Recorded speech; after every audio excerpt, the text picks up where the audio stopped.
Chapter 1. Why don't you get a job? To someone who values a job, it's difficult to explain why you might not want one. In 1985, my wife Kim and I were homeless. We were unemployed and had little money left in savings. Our credit cards were exhausted, and we lived in an old brown Toyota with reclining seats that served as beds. At the end of one week, the harsh reality of who we were, what we were doing, and where we were headed began to sink in. Our homelessness lasted another 2 weeks. When a friend realized our desperate financial situation, she offered us a room in her basement. We lived there for 9 months. We kept our situation quiet. For the most part, Kim and I looked quite normal on the surface.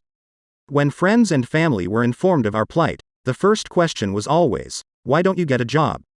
At first, we attempted to explain, but we usually failed to clarify our reasons. To someone who values a job, it's difficult to explain why you might not want one. We did odd jobs occasionally and earned a few dollars here and there, but we did that only to keep food in our stomachs and gas in the car. Those few extra dollars were only fuel to keep us going toward our singular goal. I must admit that during moments of deep personal doubt, the idea of a safe, secure job with a paycheck was appealing. But because job security wasn't what we were looking for, we kept pushing on, living day to day, on the brink of the financial abyss. That year, 1985, was the worst of our lives as well as one of the longest. Anyone who says that money isn't important obviously has not been without it for long. Kim and I fought and argued often. Fear, uncertainty, and hunger shortens the human emotional fuse, and often we fight with the person who loves us the most. Yet love held the two of us together, and our bond as a couple grew stronger because of the adversity. We knew where we were going. We just didn't know if we would ever get there. We knew we could always find safe, secure, high-paying jobs. Both of us were college graduates with good job skills and solid work ethics. But we weren't after job security. We wanted financial freedom. By 1989, we were millionaires. Although financially successful in some people's eyes, we still hadn't reached our goal of true financial freedom. That took until 1994. By then, we never had to work again for the rest of our lives. Barring any unforeseen financial disaster, we were both financially free. Kim was 37 and I was 47. It doesn't take money to make money. I started this chapter with a discussion about our being homeless and having nothing in 1985 because I often hear people say, it takes money to make money. I disagree. To get from homeless in 1985, to rich in 1989, and then to financial freedom by 1994, didn't take money. We had no money when we started, and we were in debt.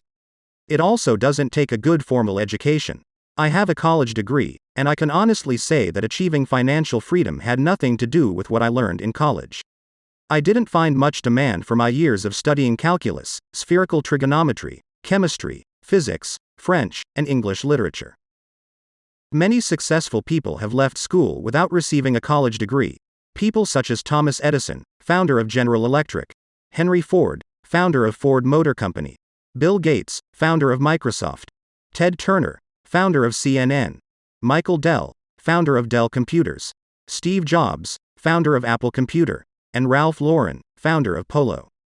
A college education is important for traditional professions, but not for how these people found great wealth. They developed their own successful businesses, and that was what Kim and I were striving for. So what does it take? I am often asked, if it doesn't take money to make money, and schools don't teach you how to become financially free, then what does it take? My answer: it takes a dream, a lot of determination, a willingness to learn quickly, and the ability to use your God-given assets properly and to know which quadrant in the cash flow quadrant is the right one for you to generate your income. What is the cash flow quadrant? The diagram below is the cash flow quadrant. The letters in each quadrant represent E for employee, S for small business or self-employed, B for big business, I for investor. From which quadrant do you generate your income? The cash flow quadrant represents the different methods by which income or money is generated. For example, an employee earns money by holding a job and working for a person or a company. Self-employed people earn money working for themselves.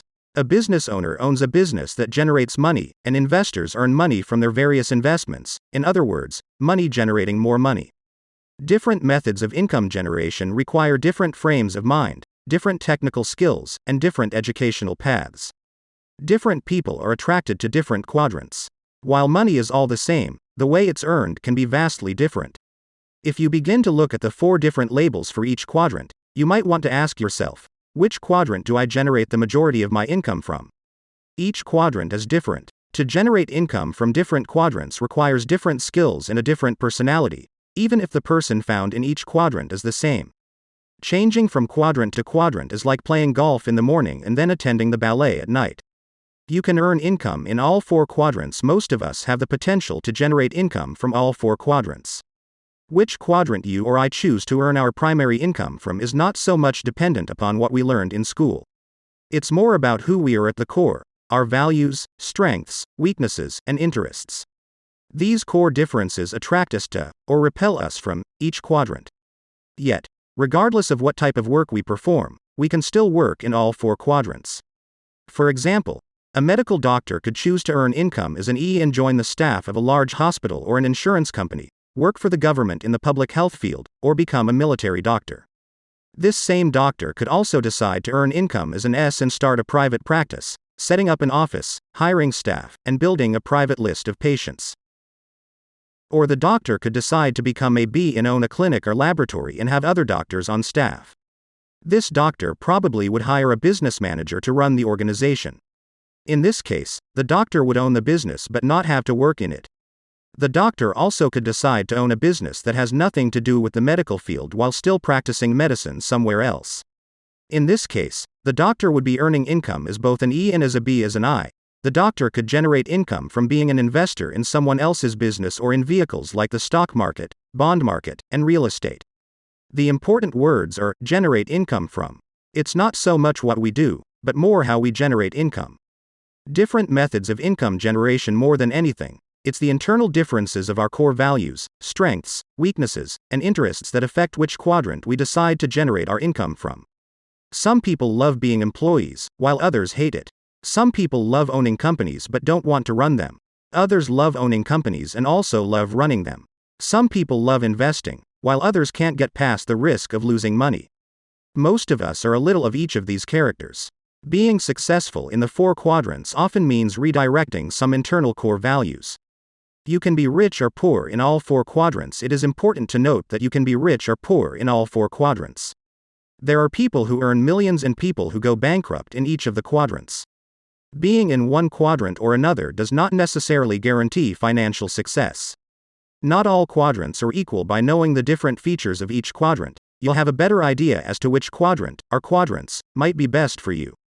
For example, one of the many reasons I chose to work predominantly in the B and I quadrants is because of tax advantages. For most people working on the left side of the quadrant, there are few legal tax breaks available. Yet legal tax breaks abound on the right side of the quadrant. By working to generate income in the B and I quadrants, I could acquire money faster and keep that money working for me longer without losing large chunks of it to the government in the form of taxes.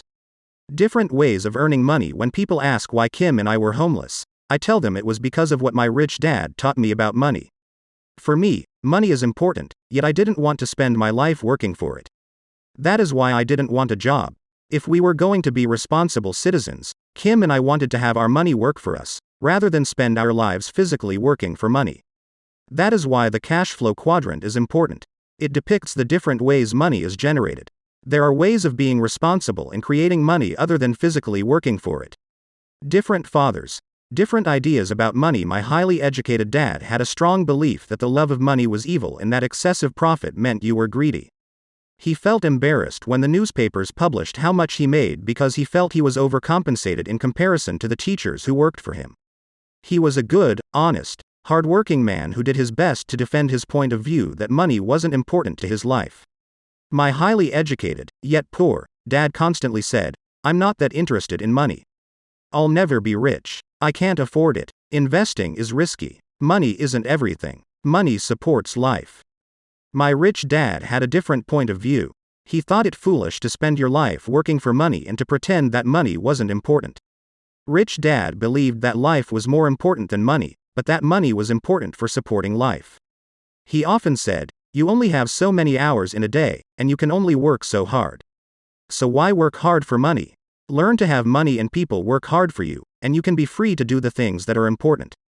To my rich dad, what was important was having lots of time to raise his kids, having money to donate to charities and projects he supported, bringing jobs and financial stability to the community, having time and money to take care of his health, being able to travel the world with his family. Those things take money, said Rich Dad. That's why money is important to me. Money is important, but I don't want to spend my life working for it. Choosing quadrants. One reason Kim and I focused on the B&I quadrants while we were homeless was because I had more training and education in those quadrants. It was because of my rich dad's guidance that I knew the different financial and professional advantages of each quadrant. For me, the quadrants on the right side, the B&I quadrants, offered the best opportunity for long-term financial success and financial freedom. Also, at age 37, I had experienced successes and failures in all 4 quadrants, which allowed me some degree of understanding about my own personal temperament, likes, dislikes, strengths, and weaknesses. I knew which quadrants I did best in. Parents or teachers. When I was a young boy, my rich dad often referred to the cash flow quadrant. He would explain to me the difference between someone who was successful on the left side versus the right side. But being young, I really didn't pay much attention to what he said. I didn't understand the difference between an employee's mindset and a business owner's mindset. I was just trying to survive school. Yet I did hear his words, and soon they began to make sense. Having 2 dynamic and successful father figures around me gave meaning to what each was saying. But it was what they were doing that allowed me to begin to notice the differences between the ES side and the BI side. At first, the differences were subtle. Then they became glaring. For example, one painful lesson I learned as a young boy was simply how much time one dad had available to spend with me versus the other. As the success and prominence of both dads grew, it was obvious that one dad had less and less time to spend with his wife and 4 children. My real dad was always on the road, at meetings, or dashing off to the airport for more meetings. The more successful he got, the fewer dinners we had together as a family. On weekends, he was at home in his crowded little office, buried under paperwork.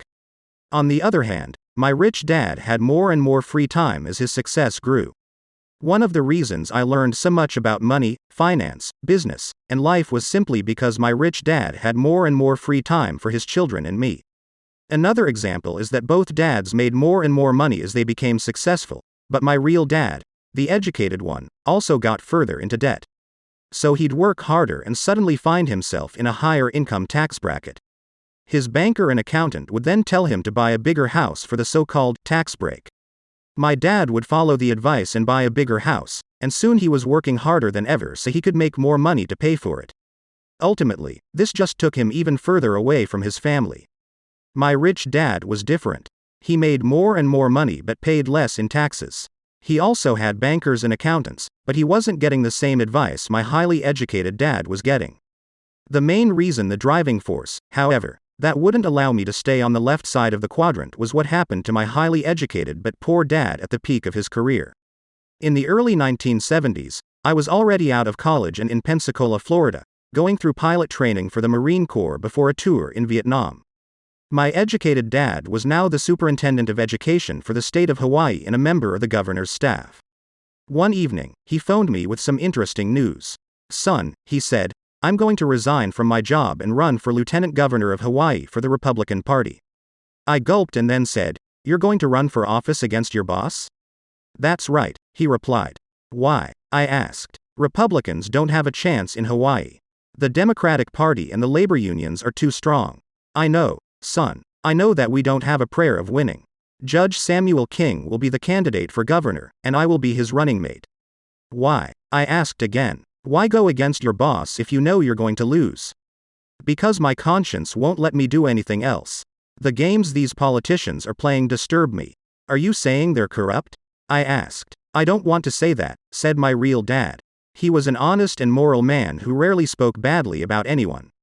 Yet I could tell from his voice that he was angry and upset when he said, "I'll just say that my conscience bothers me when I see what goes on behind the scenes. I couldn't live with myself if I turned a blind eye and did nothing.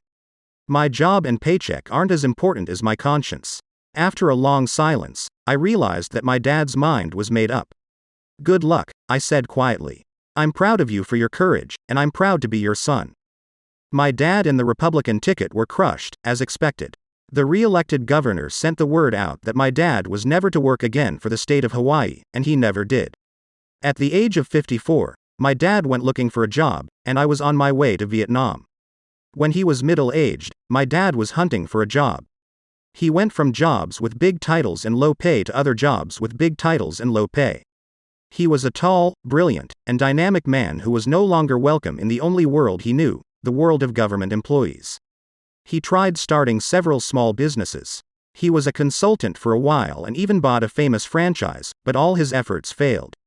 As he grew older and his strength slipped away, so did his drive to start over again. His lack of will became even more pronounced after each business failure. He was a successful E trying to survive as an S, a quadrant in which he had no training or experience and for which he had no heart. He loved the world of public education, but he couldn't find a way to get back in. The ban on his employment in the state government was silently, but firmly, in place. If not for Social Security and Medicare, the last years of his life would have been a complete disaster. He died frustrated and a little angry, yet he died with a clear conscience. So what kept me going in the darkest of hours?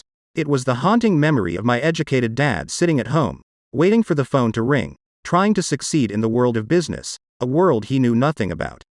That, and the joyous memory of seeing my rich dad grow happier and more successful as his years went on, inspired me. Instead of declining at age 54, Rich Dad blossomed. He had become rich years before that, but now he was becoming mega rich. He was constantly in the newspapers as the man who was buying up Waikiki and Maui. His years of methodically building businesses and investing were paying off, and he was on his way to becoming one of the richest men in the islands. Small differences become large differences because my rich dad had explained the quadrants to me. I was better able to see that small differences grow into large differences when measured over the years a person spends working. Because of the cash flow quadrant, I knew it was better to decide, not so much what I wanted to do, but more who I wanted to become as my working years progressed. In the darkest hours, it was this deep knowledge, and the lessons from two powerful dads, that kept me going. It is more than the quadrant. The cash flow quadrant is more than 2 lines and some letters. If you look below the surface of this simple diagram, you will find completely different worlds, as well as different ways of looking at the world. As a person who has looked at the world from both the left and the right sides, I can honestly say the world looks much different depending on which side you are on. One quadrant is not better than another. Each has strengths and each has weaknesses. This book is written to give you a glimpse into the different quadrants and into the personal development required to be financially successful in each of them. It's my belief that you'll gain further insights into choosing the financial life path that's best suited for you. Many of the skills essential to being successful on the right side of the quadrant aren't taught in school, which may explain how people like Bill Gates, Ted Turner, and Thomas Edison left school early and yet learned how to be successful B's and I's. This book will identify the skills, as well as the personal core temperament, that are necessary for finding success on the B and I side. First, I offer a broad overview of the 4 quadrants, and then an in-depth focus on the B and I side. After reading this book, some of you might want to make a change in how you earn your income, and some of you will be happy to stay just where you are. You might choose to operate in more than one quadrant, maybe even in all 4 quadrants. We're all different, and one quadrant isn't more important or better than another. In every village, town, city, and nation in the world, there is a need for people to operate in all 4 quadrants in order to ensure the financial stability of the community. Also, as we grow older and gain different experiences, our interests change. For example, I notice that many young people right out of school are often happy to get a job. But after a couple of years, a few of them decide they aren't interested in climbing the corporate ladder, or they lose interest in their chosen field. These changes of age and experience often cause a person to search for new avenues of growth, challenge, financial reward, and personal happiness. I hope this book offers some fresh ideas for attaining those goals. In short, this book isn't about homelessness, but about finding a home in a quadrant or quadrants.